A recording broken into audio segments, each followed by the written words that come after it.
Dia jadi duduk begini bang, duduk begini dengan posisi payudara yang sama persis kayak yang pertama gue ceritain. Gue masih ngelirik ke kiri tuh bang saat itu. Dia begini, terus lehernya tuh lama-lama ke belakang. Nah itu saat proses dia lehernya ke belakang gitu, gue nggak berani natap. Gue bola mata gue tuh gue ke kanan aja terus, gue ke kanan terus, nggak berani ngeliat.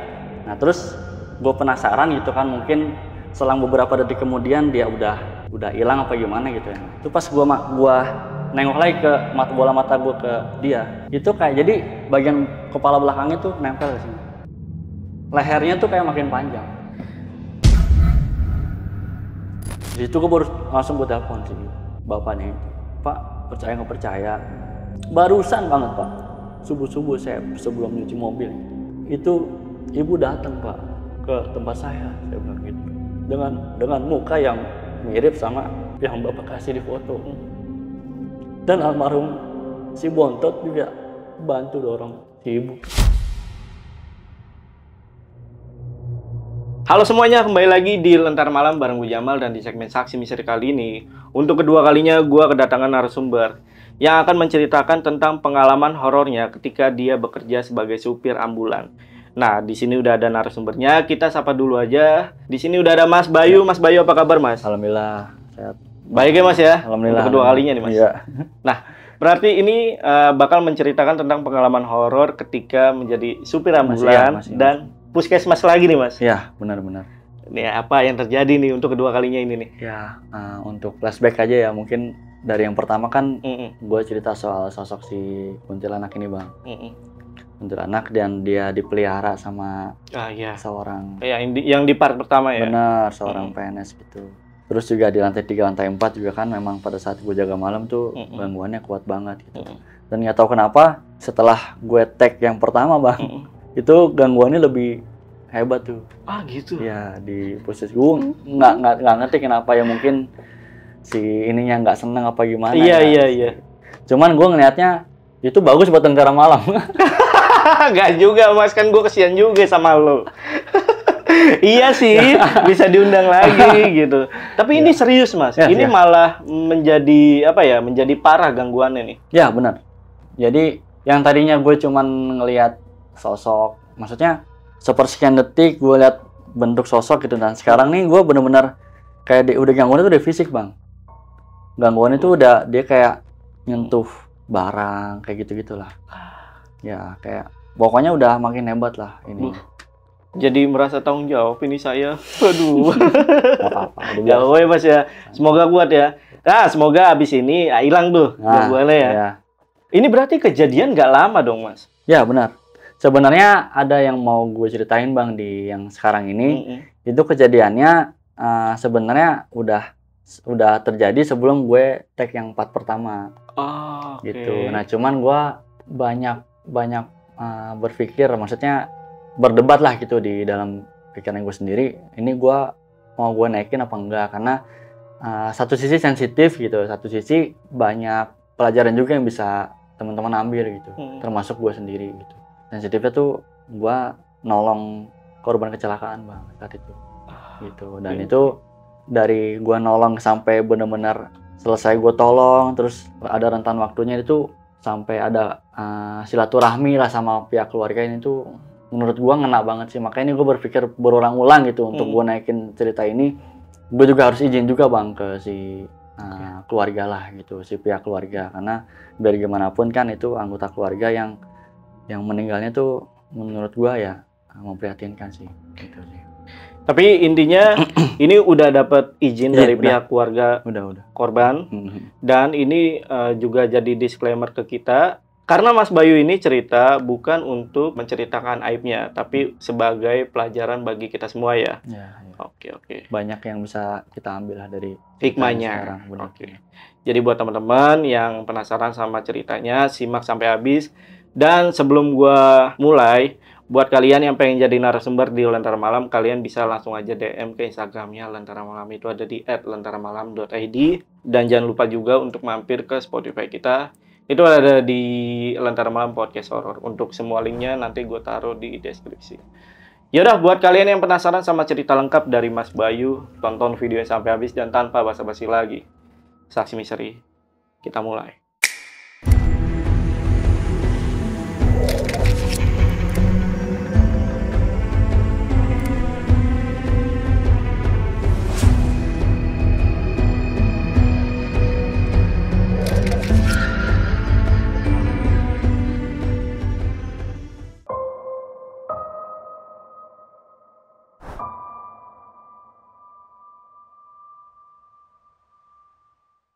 Jadi gua dalam kesempatan yang kedua ini gue mau cerita beberapa kejadian sih Mas.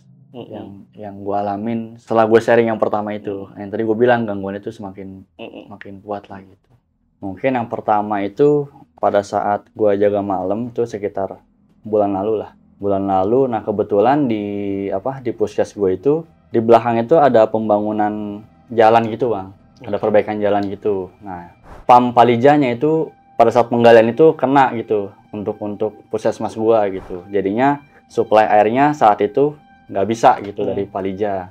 Jadi sementara puskesmas gua itu ngambil dari kelurahan untuk airnya, suplai airnya. Nah, pada saat gua jaga malam saat itu sekitar jam 9-an lah. Jam 9-an gua mau istirahat tidur. Di atas itu gua biasa tidur di lantai 4, ya kan. Nah, pada saat gua naik ke lantai 4 itu nyium-nyium bau amis gitu. Karena gue berpikirnya ya mungkin ada pasien atau karyawan yang buang air kecil, cuman karena airnya nggak ada gitu kan, jadinya nggak kesiram, nimbulin bau itulah gitu. Itu gue langsung tidur. Jadi lantai 4 itu kayak ada meja resepsionis juga di situ. Nah itu gue sempat video call juga sama teman gitu kan, komunitas ambulan. Jadi gue punya rencana gitu sama teman-teman, gimana caranya ini kan COVID udah berhenti nih gitu.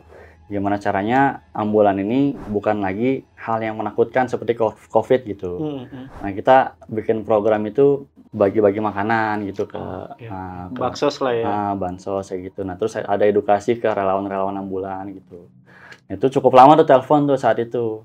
Nah pada saat gua video call gitu ada aja kayak suara-suara dari toilet gitu. Ada kayak keran nyala. Padahal saat itu air tuh benar-benar mati. Karena gue sambil video call ya sambil pakai headset, gue pikir mungkin karena si teman gue ada yang nyalain air di teleponnya gitu apa gimana gitu. Cuman gue berasanya dari arah kamar mandi belakang gue nih gitu. Terus sempet gue kayak live obrolan gitu, gue cek ke kamar mandi cowok gitu. Karena gue di resepsionis itu sebelah kanan belakang itu cowok, sebelah kiri cewek. Nah gue cek, gue lepas headset itu masih kedengeran suara air tuh Bang saat itu. Gue ke tempat cowok dulu dong, gue cek nggak ada yang nyala karena memang mati. Mungkin di WC cewek nih, karena dia bersebelahan tuh, mungkin pembatas tembok doang saat itu. Gue ke WC cewek, nyala, ada air nyala. Udah gue matiin, mungkin gue berpikir saat itu kan ada kayak truk Palija gitu Bang. Setiap hari itu kayak disuplai satu truk gitu. Mungkin saat itu di bawah lagi disuplai nih sama si Palija gitu datang.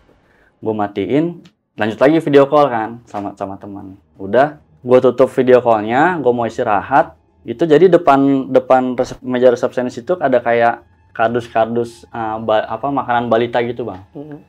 Besarnya itu kayak kardus Indomie gitulah, gitu ukurannya. Nah itu satu sisi itu full sama kardus-kardus itu. Gitu. Di situ nggak tahu kenapa gue udah mulai merinding, udah mulai nggak enak. Pas gue jalan ke pintu aula, itu dengan sendirinya kardus itu pada mental. Jatuh. Tiba-tiba. Dan mentalnya itu bukan karena karena angin atau misalkan ada si penyangganya ini patah bagaimana kan berurutan. Itu kayak mental tuh kayak ditendang dari belakang. Dak pada jatuh. Itu sekitar puluhan kardus lah saat itu. Padahal ada isinya tuh ya. Ada isinya. Gitu. Di situ gua ini apa lagi gitu kan, karena jujur ya semenjak gua sharing cerita yang pertama itu pertama setelah kejadian itu ada aja Bang makin kuat nih ininya gitu gangguannya di puskesmas itu gua nggak ngerti kenapa gitu. Salah dong kita nih. Nggak ngerti kenapa. Nah itu saat itu gua shock gitu kan, karena memang bener-bener kaget pas gua buka pintu aula itu. Jadi kayak kardus, nanti gua kasih gambaran fotonya ya. Jatuh begitu aja, kayak ditendang dari belakang gitu, runtuh semuanya. Itu berantakan, gue kabur ke bawah. Itu nggak naik lift lagi Bang, gue turun lewat tangga. Si OB-nya gue koordinasi untuk bang bantuin gue beres kardus yuk ke atas gitu. Nah saat itu gue nggak cerita penyebab ininya kenapa berantakannya kenapa. Gue naik ke atas sama si OB ke lantai 4, mulailah gue beresin, normal aja gitu gue beresin. Nah terus si OB-nya, gue bilang sama OB-nya, bang, ntar tidur di aula ya, gue bilang gitu. Karena kan si OB ini biasanya kalau jaga malam, itu tidurnya di rekam medis bang, di bawah. Karena kan lalu lalang pasien masih di bawah tuh, takutnya ada yang tumpah apa bersih-bersih di IGD apa RB gitu. Ya udah bang, nanti kalau udah kosong di bawah udah beres, gue ke atas kata dia gitu. Terus gue masuk ke dalam, ke aula, udah gue tidur biasa. Nah, seberapa menit kemudian dia naik ke atas itu kan. Gue belum sempat belum sempat pules lah kayak gitu. Gue berasa dia masuk ke dalam aula gitu. Gue kebangun lagi, langsung gue bilang, bang, lo udah aman belum di bawah? Gue bilang gitu. Jangan sampai nanti lo ke atas ribet nih di bawah. Gue bilang gitu. Enggak bang, aman. Itu gue tidur, benar-benar tidur tuh pules di situ. Nah itu gue kayak direp-rep bang. Tidur di sofa ngadep ke pintu aula gitu kan, gue ngebelakangin layar proyektor. Situ pas direp-rep itu OB-nya nggak ada. Maksudnya kan gue tidur di sofa, OB-nya di bawah nih bang. Tadinya rebahan begitu kan di bawah. Nah pada saat gue direp-rep OB-nya udah nggak ada. Pada saat gue tidur celentang gini, terus cuman mata doang yang bisa bergerak gitu, kayak tangan gitu, badan tuh nggak bisa ngapa-ngapain. Nah gue ngelirik ke kiri nih, ngelirik ke kiri itu kayak ada bangku-bangku untuk meeting gitu loh, bangku-bangku untuk menghadap ke proyektor. Itu gue lihat sosok yang gue ceritain di part pertama, kuntilanak itu. Si nanti disensor namanya si gitu. Dia jadi duduk begini bang, duduk begini dengan posisi payudara yang sama persis kayak yang pertama gue ceritain. Gue masih ngelirik ke kiri tuh bang saat itu. Dia begini, terus lehernya tuh lama-lama ke belakang. Gitu. Nah itu saat proses dia lehernya ke belakang gitu, gue nggak berani natap. Bola mata gue tuh gue ke kanan aja terus. Gue ke kanan terus, nggak berani ngelihat. Nah terus gue penasaran gitu kan, mungkin selang beberapa detik kemudian dia udah hilang apa gimana gitu ya. Nah itu pas gue nengok lagi ke bola mata gue ke dia, itu kayak jadi bagian kepala belakangnya tuh nempel ke sini. Lehernya tuh kayak makin panjang. Nah, setelah konyolnya gini bang, setelah bener-bener nempel gitu, kan dia ngadepnya berarti ngadep ke sana dong, ke belakang dia dong. Terus dia kayak ngelirik ini, senyum. Di situ gue langsung kayak berusaha untuk bangun lah gitu, untuk gimana caranya gue sadar gitu. Karena kalau di rep itu kan, kalau kita nggak ngelawan gitu, malah makin dalam ke bawah mereka gitu. Malah makin lama tuh. Benar. Gue lawan sekuat tenaga, gue sambil baca doa, sadar benar-benar sadar, udah melek dia hilang. Gue ngibet ke bawah. Gila. Jadi lo kalau pernah nonton film Deliver Us From Evil lah gitu, jadi sama persis kayak gitu. Jadi lehernya tuh makin panjang, gimana ya? Kepalanya tuh jadi kayak bagian belakang kepalanya ke punggungnya tuh nempel. Setelah itu gue sadar, benar-benar sadar. Gue turun ke bawah. Gue sampai lobi kan, gue cari OB-nya kan. Lo kemana gitu? Tadi kalau tahu udah nggak ada. Ini bang, RP ada lahiran, jadi gitu. Ada harus dibersih-bersihin ruangannya. Ya udah. Di situ gue lihat udah menjelang subuh tuh bang. Udah jam-jam 4 lah gitu. Nah di situ gue inisiatif untuk udahlah gue mendingan cuci mobil aja. Gue nggak mau naik ke 4 lagi nih. Gue ambil kayak ember gitu-gitulah. Sembari nunggu subuh gitu. Nah pada saat gue keluar itu, si OB-nya udah ini kan, udah ke RB gitu. Ada security juga udah nggak tahu kemana, mungkin masih tidur gitu. Jadi benar-benar di lobby itu benar-benar kosong. Nah muncullah kayak pasien ibu-ibu sama anak gitu, anak masih kayak remaja gitulah. Terus ibunya duduk di kursi roda, terus anaknya yang ngedorong gitu kan. Dia kayak bingung nih mau kemana karena emang nggak ada orang bang. Gitu. Terus ibu mau kemana? Saya bilang gitu. Mau berobat katanya gitu. Sakit apa gitu? Gue lihat sih masih kayak nggak darurat lah gitu. Mungkin sakit-sakit biasa gitu. Ya udah bu, coba ke loket aja sebentar ya. Nah saya panggilin gitu. Terus dia kayak megang tangan gue, makasih ya dek. Gitu. Sambil kayak ngucapin makasih ya dek. Ibunya gitu. Anaknya di situ saat itu nggak ngomong apa-apa. Maksudnya dingin lah. Udah gue cuek aja gitu, maksudnya udah gue taruh di loket, gue ke pos kan, mungkin loketnya lagi ngopi apa di pos. Terus nggak ada loketnya, udah gue fokus cuci mobil saat itu.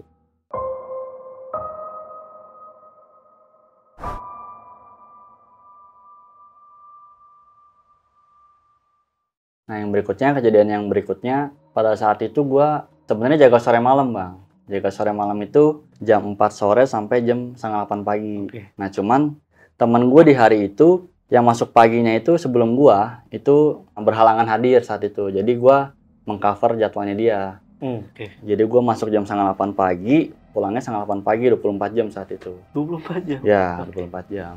Normal lah kerjaan dari jam 8 jam dari pagi sampai sore tuh biasa aja gitu. Cuman karena plotnya banyak gitu, jadinya gue agak lumayan capek tuh. Sampai sore itu udah kekuras lah tenaga saat itu. Sementara gue harus jaga sampai paginya lagi kan. Nah, kalau di puskesmas itu bang, misalkan kita swab nih ke puskesmas, itu misalkan pagi swab sampai siang gitu. Nah, sorenya ini kita antar sampelnya nih bang. Ke lab gitu kan, untuk diproses gitu. Nah itu yang biasa ngantar tuh kita ambulan gitu. Nah saat itu udah jam 5:30 sore gitu kan, menjelang maghrib. Gue biasa ngerapin sampelnya itu di lantai 3 gitu. Nah salahnya gue ngerapinnya tuh sebelum maghrib gitu. Biasanya gue ngerapinnya tuh jam 7 ke atas gitu. Karena labnya kan 24 jam nih. Jadi sebenarnya santai-santai aja kalau antar-antaran gitu. Karena saat itu gue pikir gue mau istirahat dari maghrib sampai jam 8 nih, gue mau kebut dulu nih kerjaan gitu. Itu gue ngerapihin sampelnya itu di menjelang maghrib di lantai 3. Nah pada saat gue ngerapihin sampel itu kayak di nurse station gitu di lobby. Terus gue ngadep ke lobby, kiri gue ada selasar, kanan ada selasar gitu. Nah sebelah kanan ini yang di part pertama yang gue bilang ada penampakan si kuntilanak ini gitu. Nah sebelah kiri kayak mesin absen segala gitu. Pada saat gua ngitung-ngitung ngerapiin sampel itu, di sebelah kiri ada pintu darurat bang. Kanan kiri itu ada pintu darurat gitu di selasar itu. Pintu daruratnya itu kalau kita buka terus kita diemin, ini nutup sendiri gitu. Pintu darurat lah, paham lah ya. Di situ pada saat gua fokus ngebenerin sampel itu, di pintu darurat sebelah kiri kayak ada yang ngebuka. Terus kayak ada pala nongol. Ya kayak ada yang nongol kayak ke arah gua gitu, sepenglihatan bola mata gua gitu kan. Sebenarnya gua masih fokus ke sampel nih saat itu, cuman pintu kebuka terus kayak ada pala nongol gitu. Nah pada saat gua lihat pintunya ketutup lagi gitu. Nah itu sekitar 4-5 kali lah kayak gitu. Di situ gua nggak ambil pusing bang, ya mungkin orang iseng lah apa gimana. Nah pada saat kesekian kalinya gua ngelihat ini kan buka tutup terus nih, kenapa sih nih gua bilang gitu. Gua ngeliat ke pintu, bener-bener gue fokus nih bang, gue nungguin nih ada apaan nih gitu. Nah setelah sekian detik gue tungguin, itu pintunya kayak kebuka kenceng gitu, ada sosok nyender di tembok. Jadi kayak apa ya, bisa dibilang kayak orang tua gitu, cowok ya, orang tua, terus rambutnya kayak putih gitu. Jadi pintunya kan ketutup nih bang, blek gitu langsung buka gitu, dia nyender di tembok sambil natap ke gue. Matanya tuh hitam semua kayak bola mata, kelopak matanya hitam, terus dia kayak nyengir gitu. Gila. Di situ gue berpikirnya tadinya mungkin temen gue iseng gitu kan. Apa gimana dia mau sholat apa gimana. Itu gue langsung kayak buru-buru beresin sampel gue. Terus kan gue fokusnya tadi ke kiri ya. Buru-buru nungguin sampel, pas gue balik badan kayak di lorong sebelah kanan itu kayak bocah baru lari ke arah tangga darurat yang sebelah kanan. Jadi kayak gue ngeliat tuh kayak dia baru belok gitu, kayak manusia kerdil gitulah. Berarti dua kali itu lu ngeliat penampakan. Gokil juga puskesmas ya. Karena memang kan di 3 itu yang gue bilang sebelumnya emang rada ini sih bang, rada angker. Masalahnya gue maghrib sih, gitu. Karena banyak teman-teman yang cerita di jam-jam maghrib itu memang kuat gitu. Tapi sosok ini kan sosok kakek-kakek ya, yang lo lihat yang nyender ini, itu sebelumnya memang nggak pernah. Nah ini dia bang, yang temen-temen gue kan setelah itu gue cerita ya sama temen dia.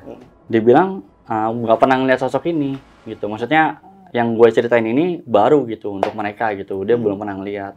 Kalau yang kerdil ini memang di aula, di lantai 3 memang sering mondar-mandir. Bahkan di IGD pun sering mondar-mandir gitu. Di IGD? Iya, di IGD. Di tempat pasien? Iya. Waktu itu ada kayak anak kecil gitu ya, anak kecil beneran anak kecil gitu kan. Terus gue ngedrop pasien ke IGD gitu. Terus gue bilang, adek, siapa yang berobat? Gue bilang gitu kan ke anaknya. Ada ibu saya pak di dalam gitu. Nah terus ada yang ini gak, ada yang dampingin gak, kan ini ibunya kan sendirian, gue bilang gitu kan. Ada Pak, bapak saya lagi di luar, lagi di motor gitu. Pak, kata dia, ini sini enak ya, ada anak kecilnya banyak. Di situ gua ya udah, siapa lagi, karena malam-malam gitu anak berobat tuh ya jarang Bang. Jarang ya. Biasanya orang tua yang bener-bener inilah. Itu mungkin manusia yang kedil-kedil itu. Sering. Dia sempat main lagi sama nggak tahu dah gua. Dia cuma cerita, Pak di sini anak kecilnya banyak ya, katanya. Senang saya main lari-larian tuh. Iya benar. Main dia Bang.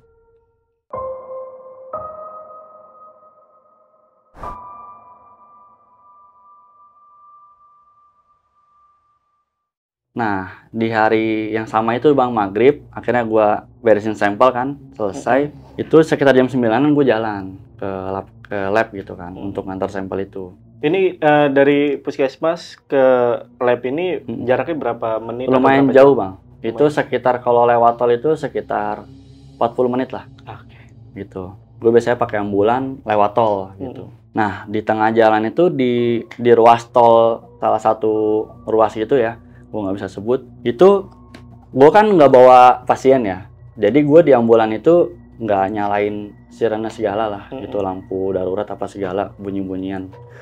Jadi gue ya normal aja kayak mobil biasa gitu, jalan sebelah kanan jalan. Tahu-tahu ada kayak batu besar gitu dari arah seberang tol, jadi arah berlawanan, nabrak kaca gue. Itu pecah, dengan nanti gue kasih videonya. Itu pecah, retak gitu ya kaca gue.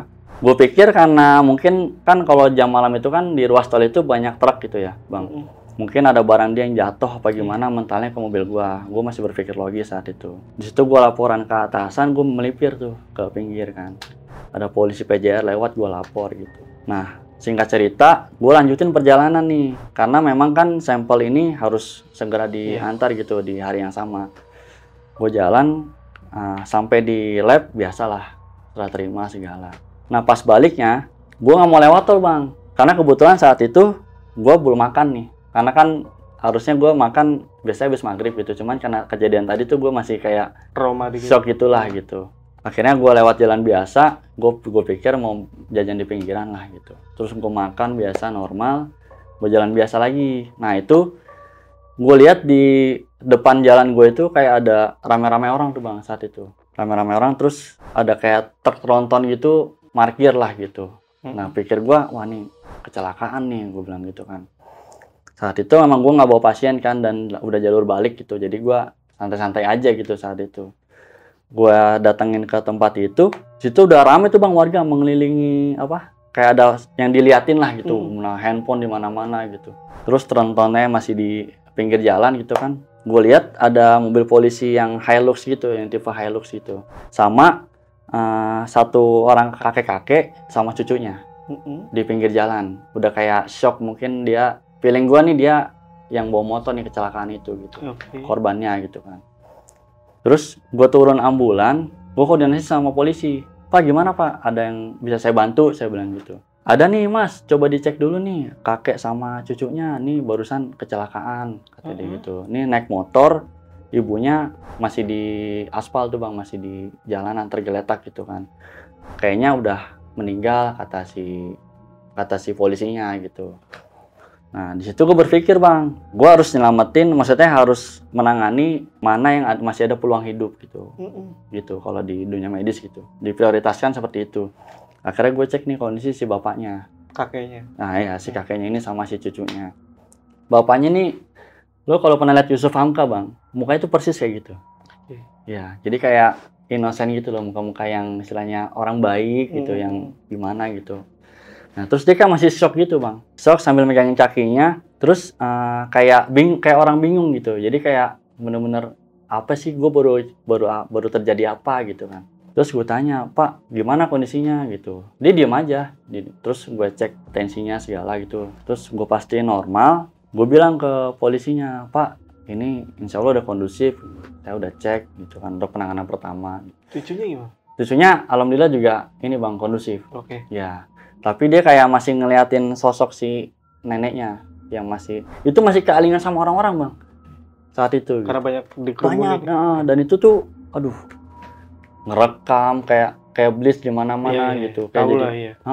ya begitulah kalau di kita Indonesia, ya. iya. Kecelakaan jadi kayak tontonan gitu.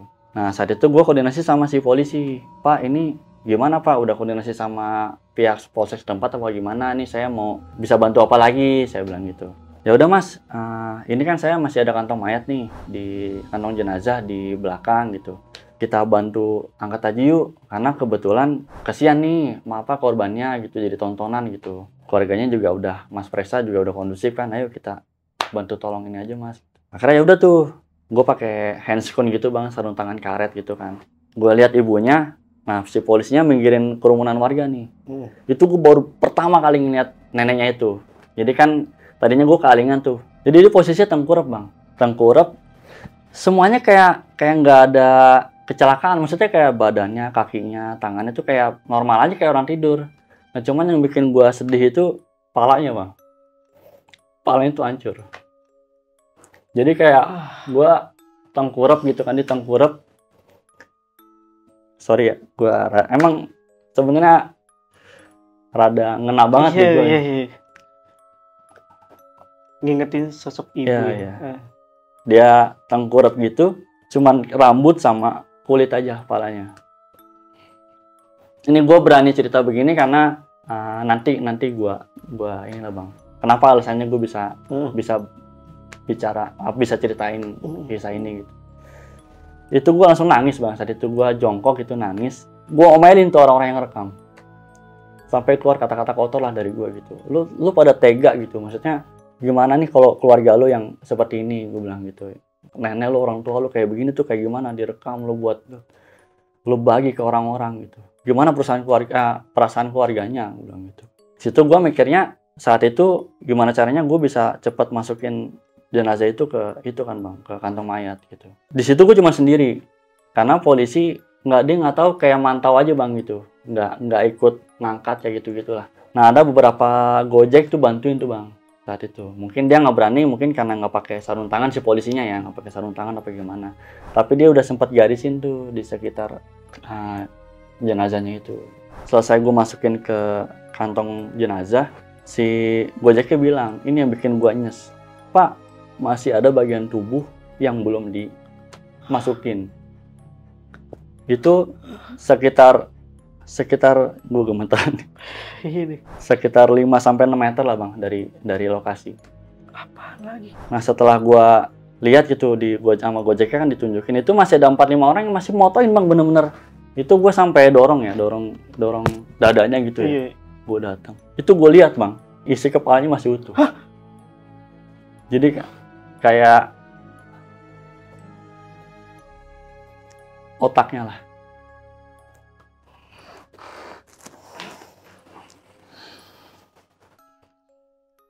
Otaknya tuh masih benar-benar sempurna lah bentuknya bang. Gue nggak ngerti teknis dia cleanse itu seperti apa ya. Maksudnya posisinya seperti apa, itu yang gue lihat tuh seperti itu. Itu gue masih bulat. Itu gue makin itu tuh bang, makin jatuh lah mental gue di situ saat itu. Ditambah lagi orang-orang si warga ini yang konyol lah kayak gitu, merekam kayak gitu. Berarti ada yang ngerubungin mayat nenek sama bagian tubuhnya. Miris sih. Kayak gitu. Ya itulah yang terjadi sama kita ya. Sama kita.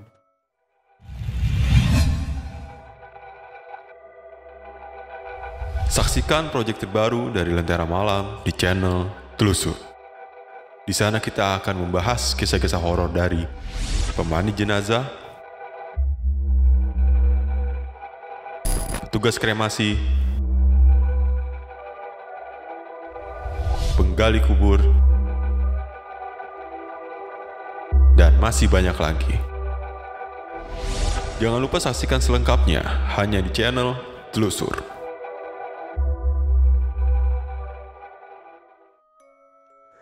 Di situ gue lihat handphone gue kan udah kayak penuh kotor gitu kan. Karena gini bang, jarak dari posisi otak itu sama si kantong ini 5 meter kan lumayan. Kalau gue tenteng gimana ya? Kalau gue tenteng gitu tanpa gue tutupin, gue nggak sopan juga. Gue nggak bisa menghargai si almarhum. Akhirnya gue cek ke ambulan, ngambil kayak plastik gitulah, plastik untuk naruh itu sementara gitu. Gue datang lagi ke lokasi, itu gue jongkok bang. Jongkok gue ada 2 menit gue diem sambil gue nangis. Diem tuh sampai mental gue tuh kuat untuk ngambil itu bang. Iya. Otak itu gitu. Ngambil isi kepala itu. Akhirnya gue berhasil mindahin lah ke plastik itu. Itu cucunya gue lihat, cucunya si anak itu nangis. Itu pertama kalinya gue setelah gue datang ya, dia sama masih shock gitu kan.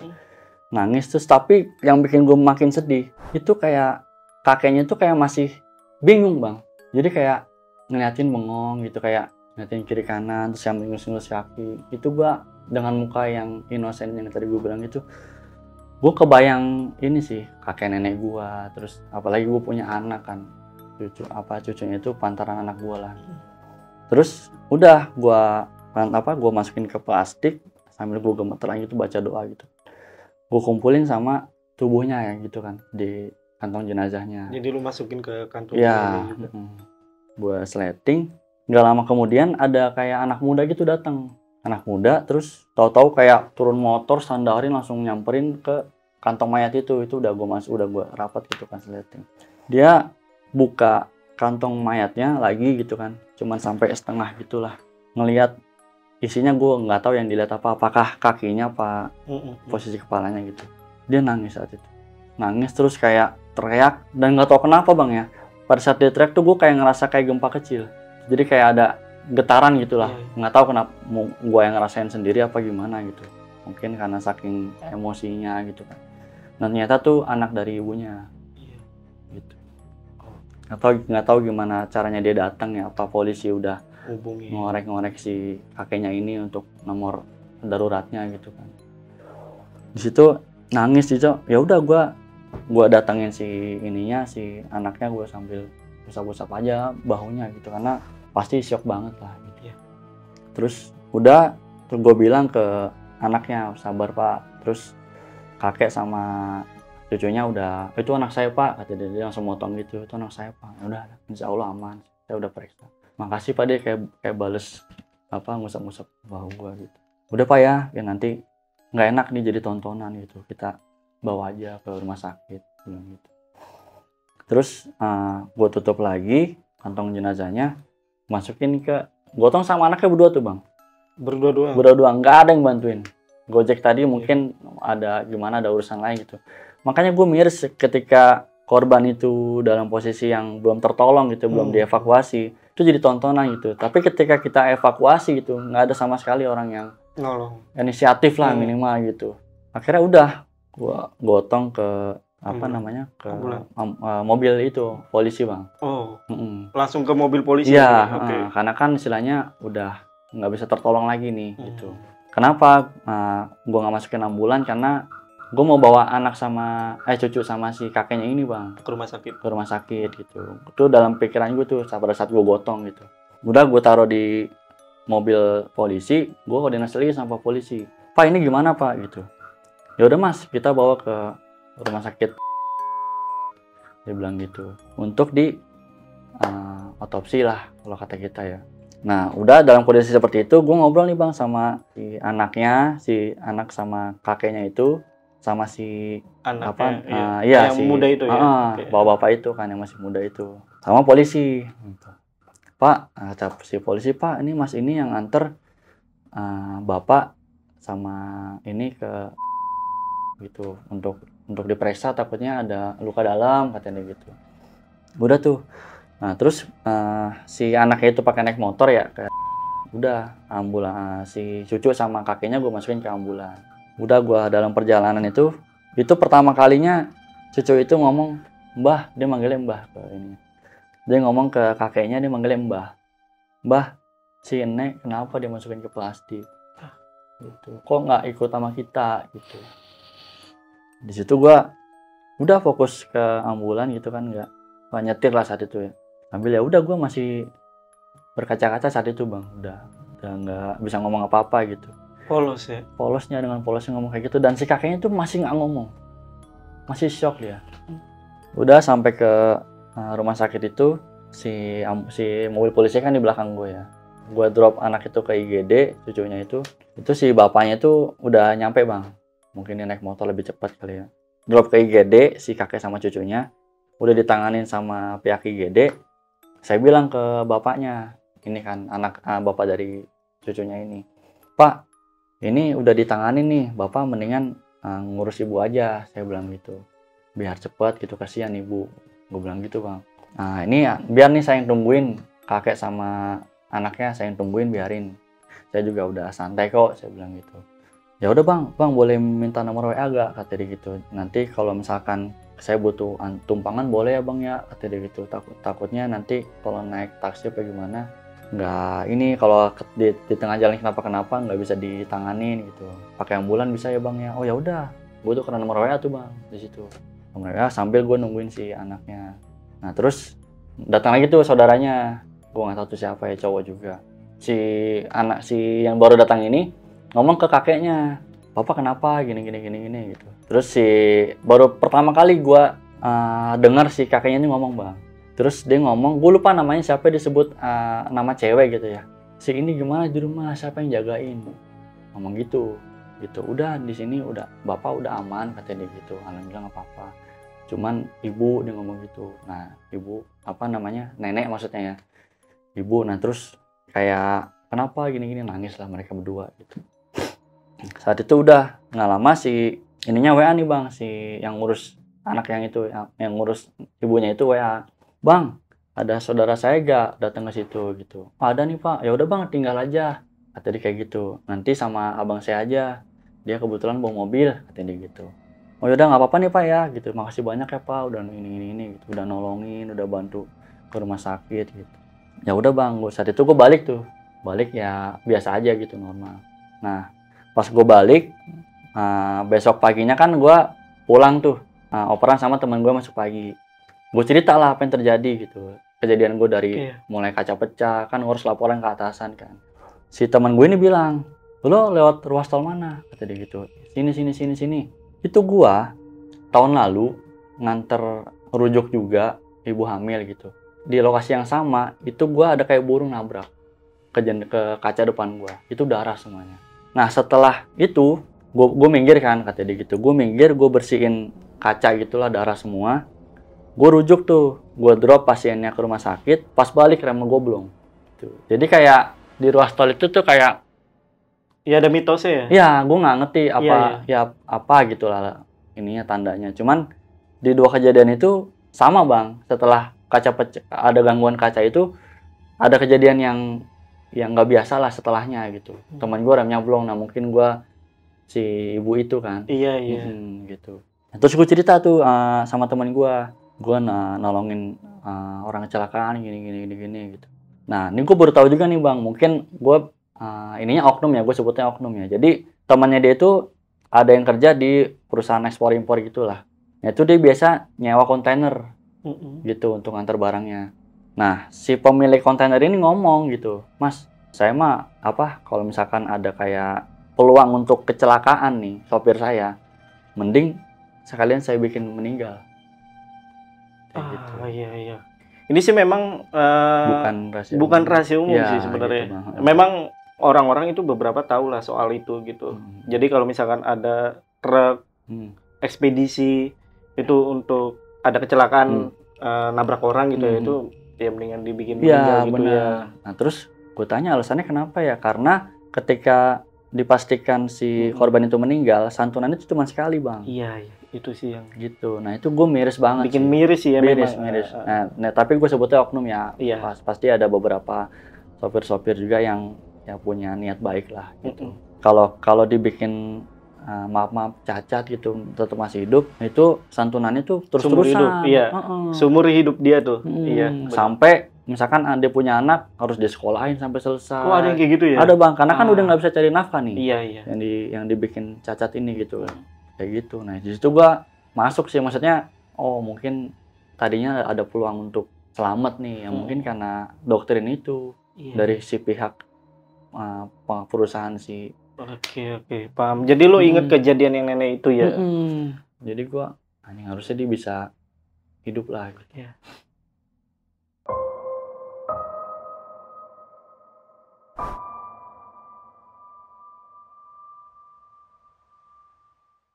Nah udah setelah kejadian itu bang, beberapa minggu kemudian lah gitu, itu tadi menyambung ke cerita yang sebelumnya gitu, yang gua dikasih lihat sosok yang itu kan gue cuci mobil tuh.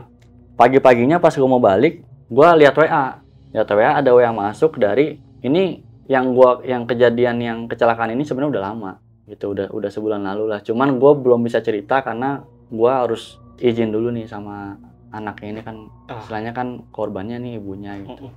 Nah ini gue izinnya itu pada saat gue cuci mobil saat itu, si anak ini WA bang, Pak bisa datang nggak ke Bapak, kan udah nolong nih kemarin, saya mau ngundang Bapak ke acara 40 harian ibu saya gitu. Terus dia kayak ngirimin foto lembar pertama Yasin gitu bang, gitu. Nah itu gue shocknya, gue langsung nangis saat itu. Pada saat gue lihat WA-nya, itu sosok yang ada di Yasin kan bisa ada foto tuh bang. Iya. Nah itu sama persis kayak orang tua yang tadi datang untuk berobat subuh itu. Yang kejadian pertama. Iya. Yang dia bilang terima kasih. Iya. Wah gila, Gitu. plot twist banget. Gitu. Itu gue langsung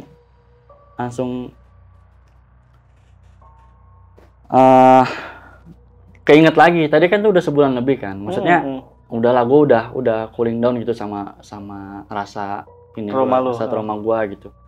Tapi dengan anaknya itu ngundang itu gitu. Tadinya gue nganggep yang ibu itu berobat ya biasa aja bang, karena memang gue subuh-subuh itu kan biasa gue sholat dulu baru nyuci mobil kan. Cuman karena gue ada kejadian yang itu, yang nggak bisa bikin gue tidur tenang itu, gue turun lebih awal tuh, jam 4 kurang kan gitu, untuk cuci mobil dulu baru gue sholat gitu. Nah di IGD itu ketemu ibu itu sama sosok anak perempuan gitu, masih muda lah gitu. Anak perempuan masih muda ngedorong, Pak ini saya mau berobat, kata ibunya gitu. Anaknya tuh dingin, nggak ngomong apa-apa. Pak saya mau berobat gitu. Oh ya udah bu. Gue lihat ibunya masih maksudnya masih sakit, cuman nggak terlihat darurat gitu bang, mungkin kayak ada gangguan kecil lah gitu. Yaudah bu, kalau loket dulu ya, saya panggil petugasnya dulu ya. Udah. Oh ya makasih mas, sambil pegang tangan gue. Di tangan kan di itu kursi roda, makasih ya mas, kata dia gitu. Oh ya bu, saya bantu dorong nggak? Nggak usah, ada anak saya, kata dia gitu. Udah gue cuci mobil. Nah itu pagi-paginya si anak itu WA bapaknya yang cucunya itu. Gitu. Nah, karena kenapa bang gue baru ngeh? Karena pada saat gue nolong si almarhum itu gue sama sekali nggak bisa ngelihat gambaran wajahnya bang, karena tuh benar-benar udah gue ngerti udah sih. Kondisinya ya? udah memprihatinkan lah gitu. Cuma sisa, apalagi dia ngadepnya tengkurap kan, cuma sisa apa? Udah bang, gak usah ceritain lagi bang soal itu. Ya pokoknya gue ngerti kondisinya, kenapa Mas Bayu ini nggak bisa ngelihat muka si ibu pada saat kecelakaan ya. Tapi pasti jelas melihat ketika ibu itu megang yang terima kasih itu ya. Karena tatapan dia ngucapin makasihnya tuh kayak senyumnya tuh dalam, makasih ya mas, gitu kayak ada getaran lah di ini gua gitu. Udah, terus gue panjangin nih bang WA-nya. Gue belum bilang gue ngelihat sosok ibu itu tadi berobat gitu ke si anaknya itu yang WA. Gue masih penasaran kalau misalkan foto Yasin itu kan cuman pas foto muka gitu bang, ya kan, cuman muka, leher sama muka gitu. Gue mau lihat badannya, maksudnya gue ngeliat badannya masih utuh nih pada saat gue nolong. Gue mau lihat gitu, sama persis gak sama yang gue lihat gitu di berobat itu. Pada saat berobat gue minta, Pak saya boleh minta foto almarhum nggak, lagi rame-rame gitu sama bapak sama cucu gitu. Buat apa mas? Nggak apa-apa pak, saya keinget aja gitu sama kejadiannya kemarin, maaf ya pak sebelumnya, saya bilang gitu. Dikirim itu bang foto rame-rame, ada cucunya, ada kakeknya gitu, ada almarhum sama si anaknya ini kan, bapak dari si cucunya. Terus si bapak ini bilang, ya gue nanya kan, oh ini yang kemarin datang ke IGD apa ya, ini siapa nih? Itu abang saya mas, kata dia gitu. Yang telat tuh bang datang ke IGD itu abang saya. Nah dia tuh biasanya ngurusin adik saya yang paling terakhir, kata dia gitu. Emang kenapa bang adiknya gitu? Setelah kejadian ibu itu nggak lama adik saya meninggal, kata dia gitu. Ada yang paling bontot, karena memang sebelum ibu itu meninggal, kejadian kecelakaan itu terjadi gitu, si anak yang paling bontot ini emang udah sakit-sakitan bang. Cewek? Ya cewek, udah sakit-sakitan. Nah terus dia bilang setelah kejadian ibu meninggal dia makin down, makin shock. Saat itu nggak ada foto si anak bontot bang. Iya. Langsung mikir nih, apa tadi nih yang nganter ibunya gitu, gue bilang. Yang nganter ibunya si almarhum ini berobat gitu kan ke puskesmas gitu. Terus gue bilang ke abangnya gitu, Pak boleh kirimin nggak foto anak bontotnya? Dia kirimin bang sambil megang kayak ponakannya dia ya, anaknya si bapak ini, sambil kayak ngegendong gitu. Itu sama persis bang, sama yang nganter si ibunya. Itu gue langsung, apa gitu, maksudnya sampai sebegininya gitu. Gue kalau selama ini yang gue kerja gitu, maksudnya nolong orang gitu, selama gini gimana bang ya, selama kita bisa ngasih energi yang positif ke orang gitu ya, batasan-batasan dimensi tuh kayak misalkan orang itu datang menyerupai, ngucapin makasih tuh udah di luar nalar bang. Iya benar. Gitu. Selama kita bisa ngasih energi yang positif, udah gimana ya, udah di luar pikiran kita lah. Kayak gitu sih. Jadi di situ gue baru langsung gue telepon si bapaknya itu, Pak percaya nggak percaya, barusan banget Pak, subuh saya sebelum nyuci mobil itu ibu datang Pak ke tempat saya bilang gitu, dengan muka yang mirip sama yang bapak kasih di foto. Dan almarhum si bontot juga bantu dorong si ibu. Dia langsung nangis bang di telepon si bapaknya itu. Itu gue langsung telepon semenjak gue lihat foto si anaknya yang bontot itu sambil bontot, main sama si cucunya, si ponakannya itu, anaknya dia. Nangis, jadi kayak kok bisa bang kata dia gitu. Ya gue bilang tadi bang, ya mungkin ibu mau sekedar ngucapin makasih apa gimana Pak. Ya udah Pak, saya usahain datang ke tempat bapak untuk silaturahmi gitu, tahlilan. Nah saat itu memang kebetulan gua masuk malam bang, pas jadwalnya 40 harian si almarhum gitu. Kayak gitu sih bang. Dan ini kalau misalkan teman-teman dengar ceritanya, ini Mas Bayu ini ceritanya itu agak maju mundur ya. Iya. Itu karena memang dia keinget sama izin ceritanya ya. Iya. Oke, jadi mungkin teman-teman yang masih bingung, jadi ceritanya itu sebenarnya berawal dari yang kecelakaan itu. Benar. Oke, aslinya ya. Iya. Kecelakaan itu, lalu cerita ketemu si ibunya, si ibu dan anak bontotnya, lalu menjelaskan ke anak dari si neneknya ini ke bapaknya itu yang masih muda. Jadi kayak gitu tuh alurnya tuh. Dan ini Mas Bayu cerita seperti itu memang karena dia keinget sama izin itu ya. Iya benar, dan lebih ke mental juga sih bang. Gua jujur ya, setelah kejadian gua nolong itu sampai proses gua bener-bener normal lagi gitu. Karena gua kebayang-bayang tuh pertama kali gua megang anggota tubuh itu tuh bagian dalam bang. Kalau kayak misalkan gue pernah juga kayak nolong kecelakaan gitu, maaf tangannya putus gitu, misalkan jarinya putus. Nah gue masih berani untuk nyomot, misalnya untuk ngambil itu masih kayak ada rasa yang ngeri juga sih bang. Iya. Tapi agak berani lah ya. Iya, karena itu bagian luar. Nah ini benar-benar belum pernah kita lihat gitu. Iya benar, itu di dalam lah ya. Iya. Belum benar-benar melihat kayak secara gitu. Fisiknya. Dan saat itu gue campur aduk perasaannya, gue marah sama si warga-warga, maaf sampai brengsek lah. Menurut gue ya, itu kata yang tepat sih menurut gue. Karena lu udah nggak ada rasa empati lagi lah, nggak rasa gimana ya, itu korban. Tapi sebelum kita lanjut, ini gue mau berterima kasih untuk orang-orang seperti Mas Bayu maupun supir-supir ambulan yang lainnya. Karena kalau nggak ada mereka ini jujur apa ya, ibaratnya ya, banyak nyawa yang nggak tertolong lah. Jadi terima kasih udah, ya ini perwakilan gue sebagai umat manusia ya, untuk orang-orang seperti Mas Bayu yang rela menolong, meluangkan waktunya, meluangkan energinya untuk menolong orang-orang yang sedang kecelakaan atau yang lainnya. Oke, Mas Bayu, ini gue sebenarnya ini masih kepikiran soal kecelakaan tadi sih. Karena memang lu kan dengar dari cerita gue bang. Iya. Ketika gue yang ngalamin langsung pun sebenarnya butuh proses yang lumayan gitu untuk gue dapat fokus lagi lah untuk kerja gitu. Karena memang ngebekas banget sih. Di samping itu memang respon si anaknya, maksudnya dengan dia ngajak silaturahmi nih si bapaknya ini kan, dia WA gue untuk datang ke 40 harian si almarhum gitu. Itu kan sebenarnya udah gue menghargai banget gitu kan. Istilahnya kan di luar ini juga bang. Iya. Di luar prediksi gue juga gitu. Gue bisa merasakan. Iya gitu. Istilahnya kan ya udahlah nolong ini. Iya, lu ikhlas lah. Iya, gitu. Tapi dengan adanya lu diundang itu ya, kayak itu menunjukkan rasa terima kasih banget dari beliau ya gitu. Gue ngerti sih apa yang lu rasain. Biasanya kan ya udah gitu. Iya. Ngilang aja gitu maksudnya. Gue nggak minta untuk di ini juga Bang, maksudnya ya mungkin dia ada rasa dukanya sendiri sama keluarganya, dia butuh proses, ya udah gitu. Yang penting gue udah ngelakuin apa yang bisa gue lakuin. Karena gue pernah juga menolong seseorang gitu yang kecelakaan.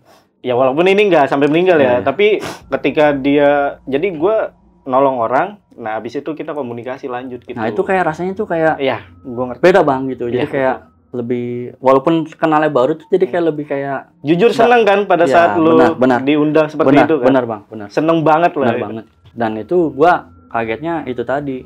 Gua nggak nyangka nih foto. Dulu dia kalau nggak foto Yasinnya, mungkin nggak bakal ngeh gua Bang. Nggak bakal ngeh kalau si almarhum itu datang untuk istilahnya ke puskesmas gua untuk sekedar ngucapin makasih apa gimana gitu. Gokil sih ini cerita. Jadi gue masih kebayangin soal kecelakaan nih, sorry. Iya. Karena gue pas lu cerita tadi itu gue ngebayangin sosok nenek, ibu. Itu Bang, itu. Gue gitu. Itu kalau di posisi kayak gitu gue juga. Iya. Ya bakalan marah gitu sama orang-orang yang seperti itu ya. Mungkin anak itu kalau dia sadar gitu dia anak ibunya direkam. Karena pada saat anak itu datang itu udah dalam kantong mayat Bang, udah rapih, udah gue rapihin gitu. Mungkin pada saat dia datang di ini, itu bisa berantem. Iya bisa ngamuk lah. Gue aja yang orang lain ya istilahnya, yang mau evakuasi itu orang lain lah. Kesel banget gue sumpah, tapi gue harus prioritasin cepet-cepet gue evakuasi nih biar mereka si orang-orang ini nggak makin lama menikmati lah dan tanda kutip ya gitu. Menonton itu ya. Iya. Udah gitu lu bakalan buang energi juga ketika lu meladeni itu. Benar. Buang waktu lagi gitu. Ini sih lebih serem dari cerita yang pertama Mas, jujur Mas. Lebih ngenes itu. Karena kenapa gua Oh ya, sebelumnya sorry gua potong. Sebelumnya ini disclaimer ya. Disclaimer tuh dalam artian Mas Bayu cerita ini bukan untuk membuka aib atau apa, tapi untuk pelajaran ya. Pelajaran hidup ya. Tadi kan ada soal kecelakaan ya, kita hati-hati dalam berkendara. Yang kedua soal sosok nenek yang meninggal, almarhum yang meninggal itu ya mulai sekarang kita sayangin orang tua kita lah. Benar. Ya kan daripada nantinya menyesal gitu. Benar. Karena kecelakaan itu kan nggak ada yang tahu kapan terjadi kan. Benar. Itu sih yang gua ambil dalam pelajaran ini ya. Ini disclaimer untuk teman-teman. Jadi tolong komentarnya dijaga baik-baik gitu. Mas Bayu ada yang mau disampaikan nggak? Ke teman-teman yang soal itulah yang orang-orang yang ya sebenarnya sih itu dia sih. Maksudnya kita berpikirnya coba deh kita balik gitu, berpikir objektif kalau suatu saat terjadi sama keluarga kita gitu. Itu tuh sebenarnya bukan tontonan. Bahkan di luar negeri Bang, di Eropa itu kalau ada kecelakaan terus kita videoin itu bisa dipenjarain Bang. Betul, gue tahu itu. Gitu. Didenda atau dipenjara. Nah benar. Betul. Ancamannya itu udah pidana. Iya. Dendanya itu nggak sedikit loh, bisa ratusan juta. Benar. Nah, makanya orang-orang itu nggak mau seperti itu. Minimal lu tolong dulu aja gitu. Maksudnya tutupin dah. Maksud si mayat itu, si jenazah itu tutupin aja dulu pakai apa gitu biar nggak jadi. Saya juga kesel sama polisi juga Bang, jujur. Karena dia yang sampai duluan, maksudnya minimal biar jangan jadi tontonan tuh dialasin apa lah, ditutupin apa gitu. Kalau kata ini kan biasanya kan koran apa-apa gitu. Biar nggak jadi tontonan. Itu tuh bener-bener gitu didimin aja ya. Iya, gitu. Padahal dia udah sempat garisin di sekitar itu kenapa gitu itu. Iya. Tapi ini hanya sebagian polisi ya. Ini gue ngeri-ngeri juga ini. Nanti channel Lentera Malam kena nih. Wah, enggak polisi nih begini-gini. Tapi ini hanya sebagian polisi doang ya. Begitupun yang tadi oknum truk itu Bang. Iya, itu hanya kayak gitu. Nggak semuanya kayak gitu. Polisi juga nggak semuanya kayak gitu. Ya sama seperti orang-orang biasa aja. Ada yang ngerti sama kerjaannya, ada yang nggak begitu ngerti sama kerjanya. Mungkin juga gue berpikir positifnya dia sibuk koordinasi sama anggotanya gitu.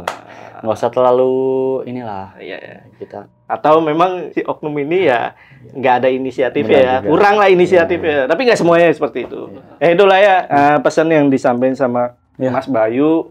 Karena ini pengalaman lu pasti nggak sedikit ya nemuin kejadian-kejadian seperti itu ya. Cuman kan itu tadi bang, gue harus sebelum gue bercerita gitu, sebelum gue sharing, gue harus pikirin banyak perasaan orang nih betul. Gitu, apalagi korban dari, maksudnya keluarga dari korban gitu.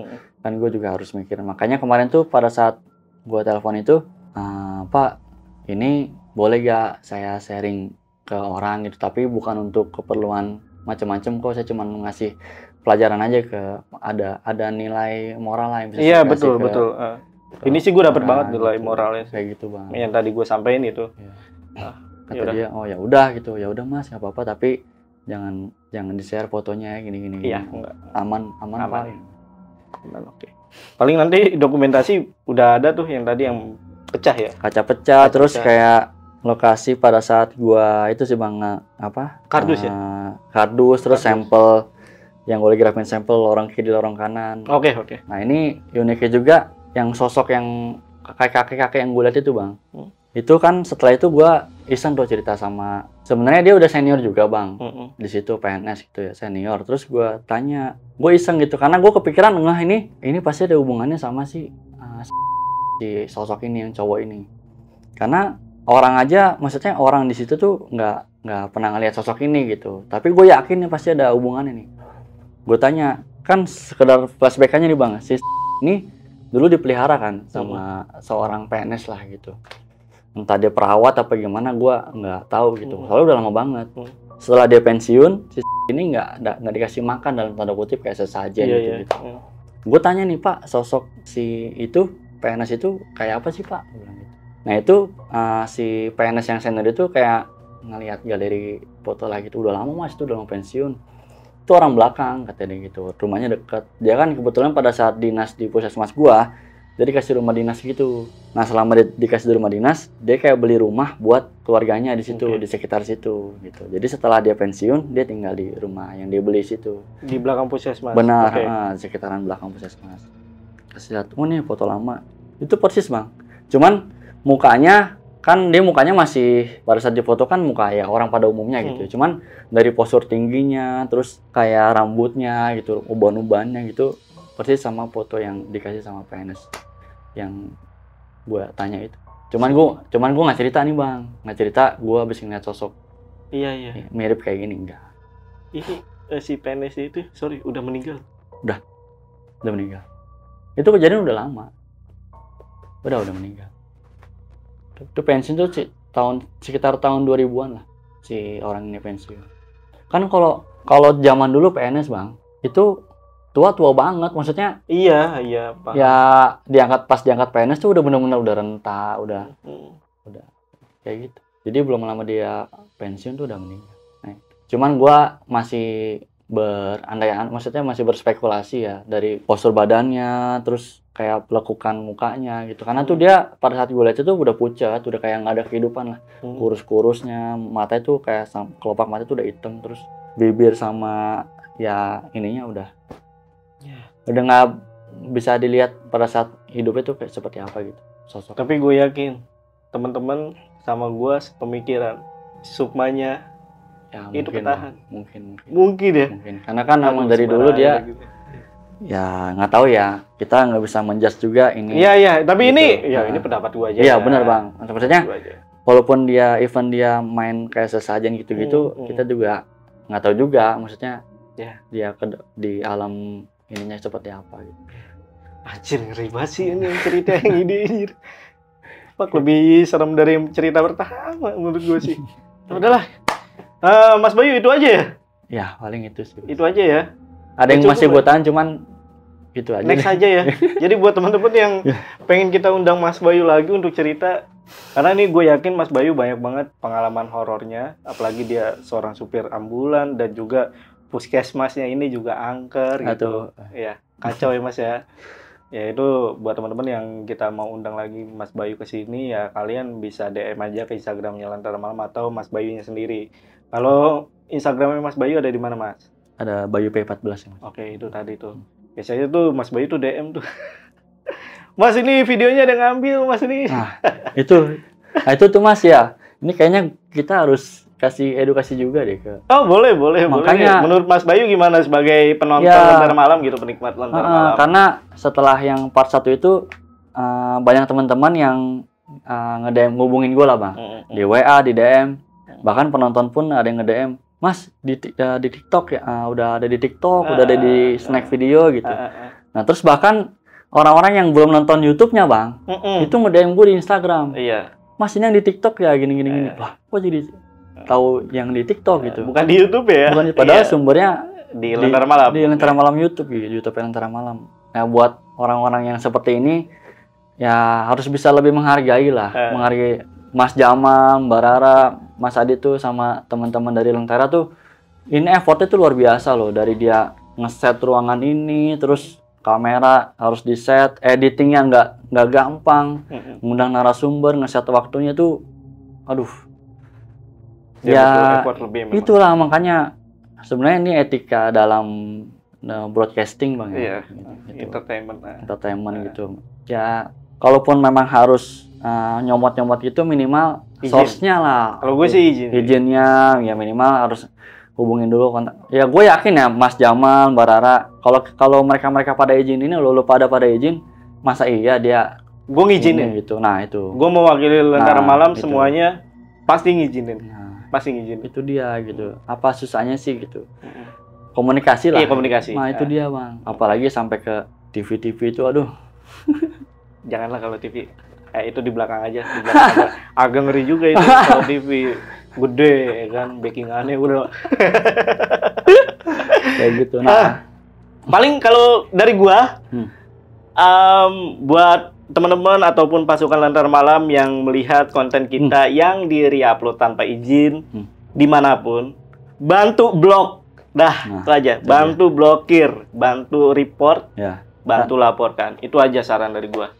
Karena jujur kita udah susah untuk menangani hal seperti itu. Iya sih Mas, banyak platform gitu sekarang ya. Betul. Gitu. Dan lagi bukannya Mas Jamal dan tim ini diem nih pada saat udah masuk ke TikTok, udah berusaha coba hubungin Mas ya. Udah berusaha si user ini ya. Cuman karena apa? Entah DM-nya didiemin, nggak dibales, bahkan ada yang DM-nya tuh kayak di nonaktifin gitu. Banyaklah kendalanya. Ya itu makanya gue cuma minta bantu, ayo report aja orang-orang seperti itu. Tapi biasanya kalau misalkan ada yang nyantumin source-nya itu, ya gue masih agak inilah ya, nggak apa-apa gitu. Memaklumi.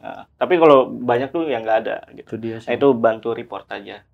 Wah kalau DM mah banyak juga Mas, ke akun Instagram gue yang pribadi itu juga banyak yang bang ini bang ada ini bang. Nah, itu dia. Cuma gue bilang lagi diproses, tapi sebenarnya ya emang susah sih bang.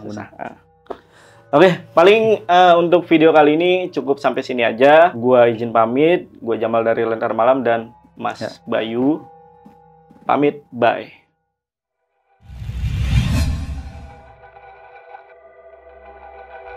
Saksikan proyek terbaru dari Lentera Malam di channel Telusur.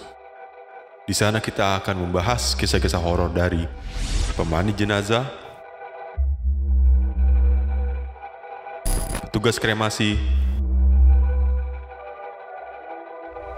penggali kubur, dan masih banyak lagi.